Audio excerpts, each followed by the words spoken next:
ஆதி என்னும் பராபரையே, அன்பான மனோன்மணியே, ஜோதி என்னும் பஞ்சகத்தாலே, சொற்பெரிய கரிமுகனே, தீது நீக்கும் கந்தவளே, திருத்துகின்ற குருநாதர்களே, 18 சித்தர்களே, பண்பான பரமசிவமே, ஓதிய ஜோதிடங்கள் உரைப்பதற்கு நாரவிந்து வடிவாக நல்ல துணை ஆவீரே. உலகில் உள்ள தமிழ் பேசும் அனைத்து நல் உள்ளங்களுக்கும் மற்றும் ஜோதிட சான்றோர்களுக்கும் மூத்தோர்களுக்கும் ஆர்வலர்களுக்கும் மற்றும் இந்த காணொலியை காணும் உங்களுக்கும் ஆஸ்வராஜின் இனிய நல்வணக்கங்கள். ஜோதிடம், ஆன்மீகம், வாழ்வியல், மருத்துவம் என்ற 4 தலைப்புகளில் தொடர் காணொலிகளாக கொடுத்து வருகிறோம். அந்த வகையில் இன்று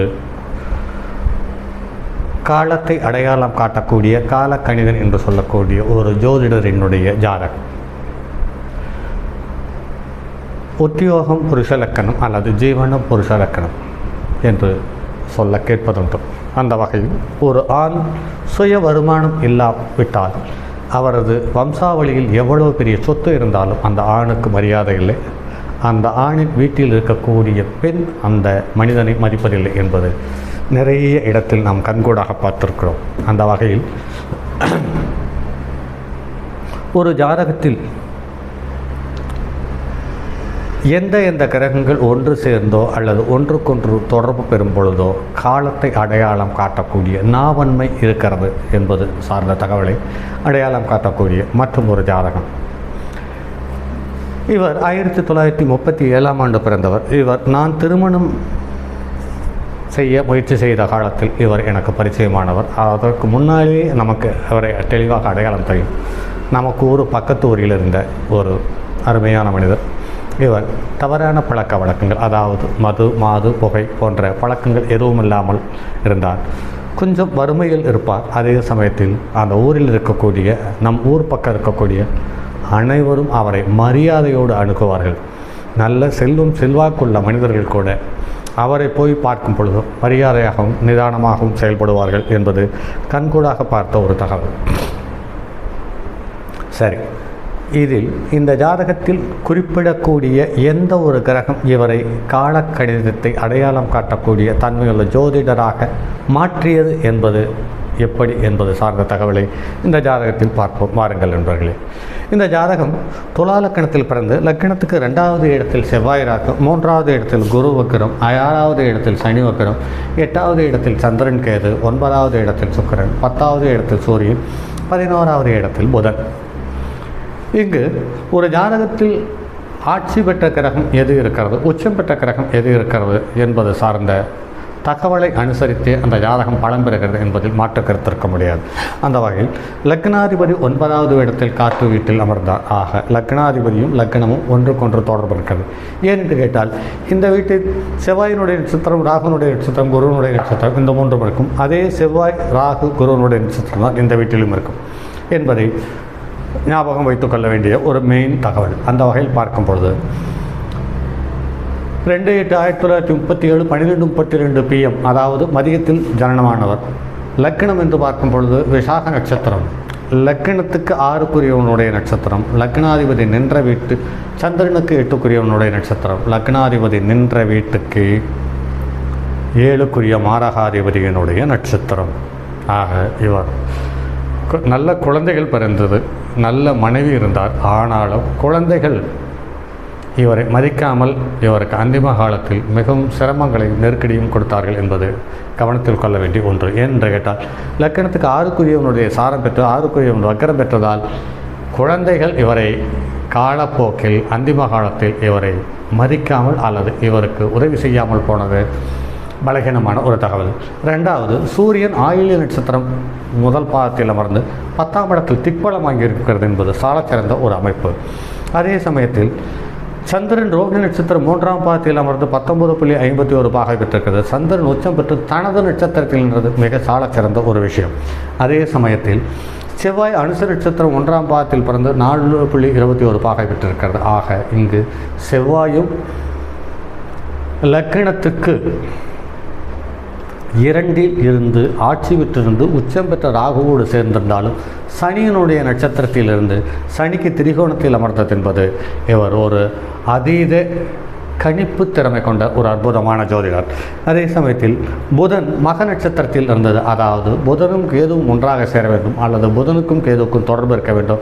புதனும் கேதுவும் ஏதாவது ஒரு வகையில் தொடர்பு பெற்றிருந்தால் மட்டுமே அவர்களுக்கு ஜோதிடம் கணிப்பு திறமை என்பது சுலபமாக கிடைக்கிறது என்பது நடைமுறையில் நிறைய விஷயத்தில் பார்த்திருக்கிறோம். அந்த வகையில் புதன் கேதுவனுடைய நட்சத்திரத்தில் அமர்ந்த கேதுவுக்கு 2வது கேந்திரத்தில் அமர்ந்தது புதன் சிறப்பான யோகத்தை தந்தது என்பது மாற்றுக்கருத்திருக்க முடியாது. அதுக்கடுத்தது குரு உத்திராட நட்சத்திரம் சூரியனுடைய நட்சத்திரத்தில் பிறந்தது. அதே சமயத்தில் குரு சூரியனுடைய நட்சத்திரத்தில் இருந்தாலுமே கூட அந்த குரு இந்த லக்கணத்துக்கு 6க்குரியவன் 11க்குரியவனுடைய நட்சத்திராதிபதி 11க்குரியவனுடைய சாரம் பெற்றது சற்று பலகீனமான ஒரு விஷயம். லக்கணத்து சுக்கிரன் மிருகசீர்ஷ நட்சத்திரம் 4ஆம் பாதத்தில் அமர்ந்து 4.17 பாகைவிட்டு இருக்கிறது. சுக்கிரன் செவ்வாயினுடைய சாரம் பெற்று செவ்வாயும் சுக்கிரனும் ஒருவருக்கொருவர் சஷ்ட அஷ்டமத்தில் அமர்ந்தது என்பதும் சற்று ஏற்ற இறக்கக்கூடிய பலன்களையே தந்தது என்பது மாற்றுக்கருத்திருக்க முடியாது. அடுத்து சனி உத்திரட்டாதி நட்சத்திரம் 3ஆம் பாதத்தில் அமர்ந்து தன்னுடைய சொந்த நட்சத்திரத்தில் அமர்ந்து குழந்தைகள் அந்திம காலத்தில் இவருடைய எல்லையை ஒழிய குழந்தைகள் அவருடைய சொந்த விஷயத்தில் நல்ல வலுவான பொருளாதாரத்தோடு இருந்தார்கள் என்பது மேலும் கூறக்கூடிய தகவல்கள். ராகு கேட்ட நட்சத்திரத்தில் புதனுடைய நட்சத்திரத்தில் அமர்ந்தது. 2ஆம் இடத்தில் புதனுடைய நட்சத்திரத்தில் அமர்ந்து 2க்குரியவன் வலுவாக இருந்ததால் இவரிடம் வந்து ஜோதிடம் பார்க்கும் வாடிக்கையாளர்கள் ஏதாவது தவறாக சொல்லிவிடுவாரோ என்று பயந்து கொண்டு பார்த்ததாக நான் கேள்விப்பட்டதுண்டு. ஆக வார்த்தை அவ்வளவு தெளிவாக பலிக்கும் என்பதில் நடைமுறையில் நிறைய தடவை உணர்ந்திருக்கிறேன். கேது ரோகிணி நட்சத்திரத்தில் அமர்ந்து 3ஆம் பாதத்தில் அமர்ந்து 19.22 பாகைவிட்டிருக்கிறது. சந்திரனும் கேதுவும் ஒரே நட்சத்திரத்தில் அமர்ந்து லக்கணத்துக்கு 10க்குரியவன் சந்திரனானதால் இவருக்கு சுலபமாக ஆரம்ப காலத்தில் இவருக்கு கல்வி அறிவு பெரிதாக ஒன்றுமில்லை. இருந்த போதிலும் தமிழ் நன்றாக எழுத படிக்க தெரியும். ஆனால் அந்த எழுத படிக்க தெரிந்த தமிழை வைத்துக்கொண்டு இவரிடம் வந்தவர்களுக்கு ஒரு தகவலை அறுதிட்டு சொல்லி இருக்கிறார் என்பது நடைமுறையில் நிறைய ஜாதகத்தில் பார்த்திருக்கிறேன். அதே சமயத்தில் இவருடைய ஜாதகத்திலேயும் ஒரு விவசாயம் சம்பந்தப்பட்டது, கால்நடைகள் சம்பந்தப்பட்டது, விவசாயத்துக்கு சம்பந்தப்பட்ட கிணறு வெட்டுதல் மற்றும் கால்நடைகள் வாங்குதல், அந்த காலத்தில் மாட்டையும் எருதையும் நம்பி விவசாயம் செய்த காலத்தில் இவர் ஒரு விவசாயிகளுக்கு அந்த கிராமத்தில் அக்கம் பக்கம் இருந்த கிராமத்தில் இவர் ஒரு சாலச்சிறந்த கலங்கரை விளக்கமாக இருந்தார் என்பதில் மாற்றுக்கருத்திருக்க முடியாது. அந்த காலத்திலேயே இவர் காலையிலிருந்து 3 மணி வரையே ஜாதகம் பார்ப்பார். அதற்கு மேல் பார்க்க மாட்டார். நாளை வா என்று சொல்லிவிடுவார். அப்படிப்பட்ட காலத்திலும் அவர் பிஸியாக இருந்ததை நிறைய முறை நான் சிறு வயதாக இருக்கும்போது கவனித்திருக்கிறேன்.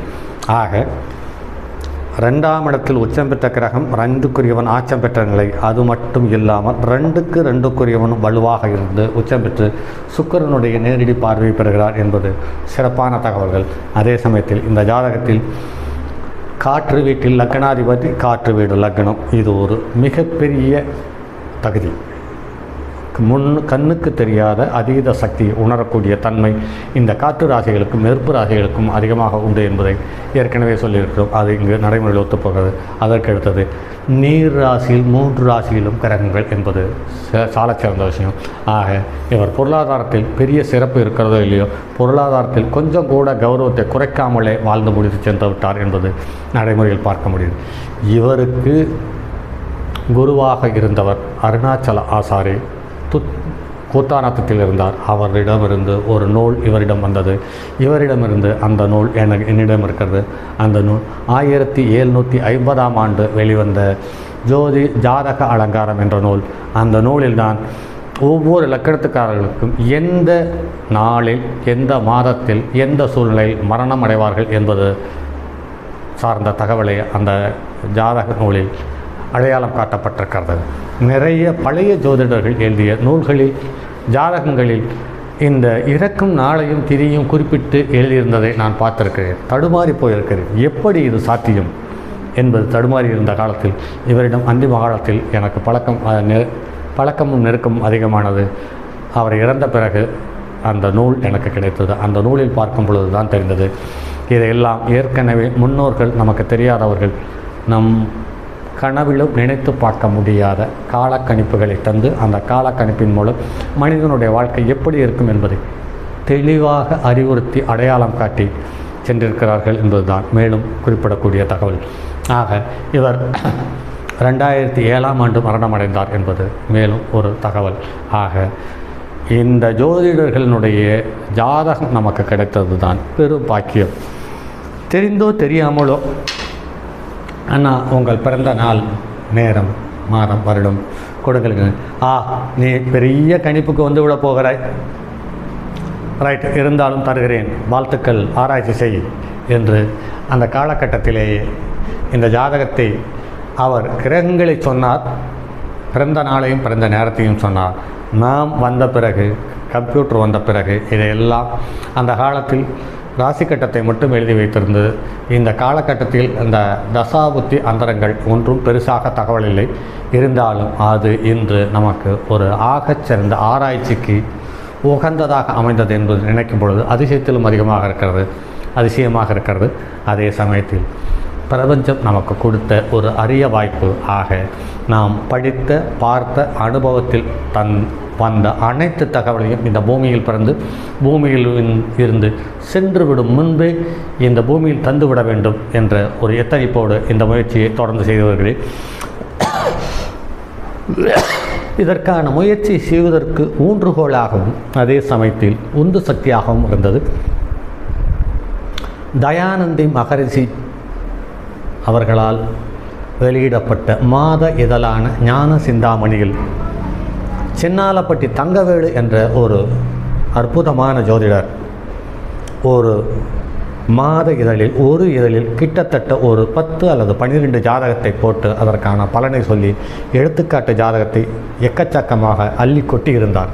அதை பார்க்கும் பொழுதும் படிக்கும் பொழுதும் எனக்குள் ஒரு எதிர்பார்ப்பு இருந்தது. என்றாவது ஒரு நாள் நாம் இப்படி ஆராய்ச்சி செய்ய முடியுமா, ஆராய்ச்சி செய்து முடிந்தால் அதில் நூல்களில் அச்சேற்ற முடியுமா என்பது தோன்றியது.